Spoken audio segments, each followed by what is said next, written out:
เบิ่งพี่น้องแมวหน่อยข่อยมันกินข้าวยำข้าวให้กินได้พี่น้องตัวนี้อันมันช่วงหนึ่งอะมันเจ็บท้องแล้วก็ค่อยไปเอาสั่งยามาจากคลินิกสัตว์มาให้กินมันก็เริ่มไข้แน่เลยเริ่มหันแล้วเด้พี่น้องตอนนี้ก็ตะกี้มันเป็นทายเป็นหมูกเป็นเลือดนะพี่น้องเป็นตาสิรอดอยู่บ่ใส่แล้วตัวน่ะส่งมาเร็วมาชกมากิน2 เทื่อแล้วแต่เขาอันแต่คำมานี่กินข้าวดีพี่น้องกินข้าวแล้วก็กินนม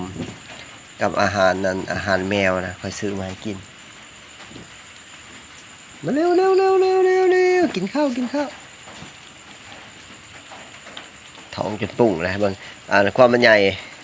ต่างกันได้พี่น้องตะกี้มันซ้ำกันแล้วพอดีอันตัวนี้นี่มันป่วยช่วงหนึ่งนะมันป่วยแล้วก็อันบ่ใหญ่ทอตัวนี้ใหญ่ก่อนบัดนี้เริ่มอิ่มแล้วไปแล้วกับแมงเม่ากับอันตากระแตนนะพี่น้องเพิ่นกินดีเด้ทำแมงเม่าออกนะตัวนั้นมันกินหัวอาหารแล้วมันกินอาหารแมวนะมันก็อิ่มเริ่มอิ่มตัวนี้ขอยังบ่ให้มันกินเพราะว่าให้มันกินตอนนึงอ่ะมันรู้สึกว่ามันเจ็บท้องนะพี่น้องแล้วก็เลยให้มันกินข้าวกับนมซะก่อนแล้วก็สิเป็นปิ้งป่าสีมันกิน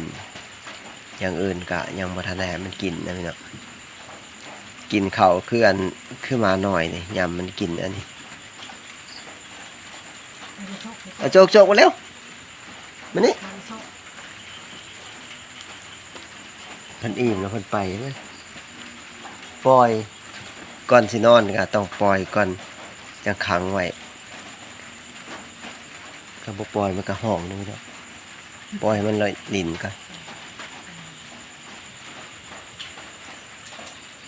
อิ่มบ่เด็กกินแล้วก็ไปถูเลยบัดมาเร็วกินข้าวอิ่มเพิ่นสิไปนอนแล้วขอให้เพิ่นนอนนะครับได้พี่น้องในตุ่มอันนั้นน่ะ ตุ่มนกป้าตัวนี้กินเมื่อหลายยังบ่ทันอิ่มอยู่ปานนี้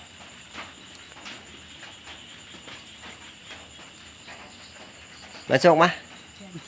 เร็วกินข้าวไว้อิ่มเพิ่นอิ่มเป็นจังซั่นโอ้เพิ่นแล่นหยอกกันได้พี่น้องนี่มาเลยนี่จองห้องขนาดไหนนะมาแล้วก็มาหยาดในบ้านนี่ไก่สิเมิดได้เพิ่นมากินนะ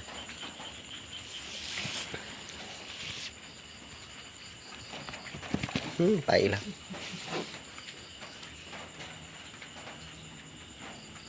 ยังบ่อิ่มอยู่เด็ด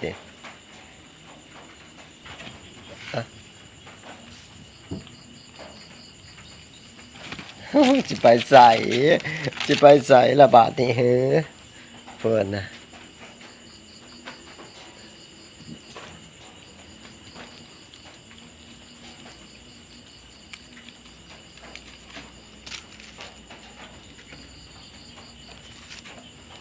การเฮาเข้ามุ้งนะพี่น้องเวลาเฮาเข้าไปนอนในมุ้งนี่เพิ่นสิเข้าอันมนเข้าไปเด้บ่ได้นั้นให้เฮานอนอยู่เป็นสุขหรอกดื้อได้เห็นตัวนั้นนะเนี่ยถ้าตัวนี้กินอิ่มแล้วก็สิจับเข้าไปอันพุ่นเข้าไปนอนอยู่พุ่นละอยู่กรงมาแล้วพี่น้อง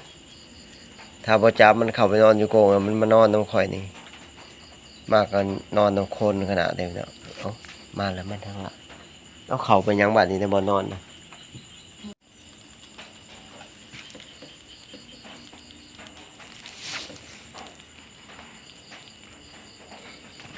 ไปแล้ว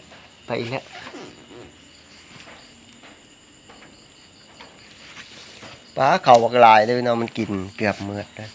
กินข้าวดีบางคำนี่ก็เกลือแล้วเทื่อนึง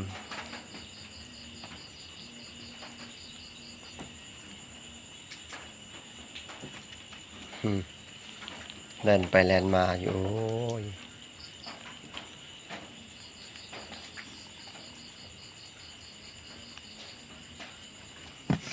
ไปแล้ว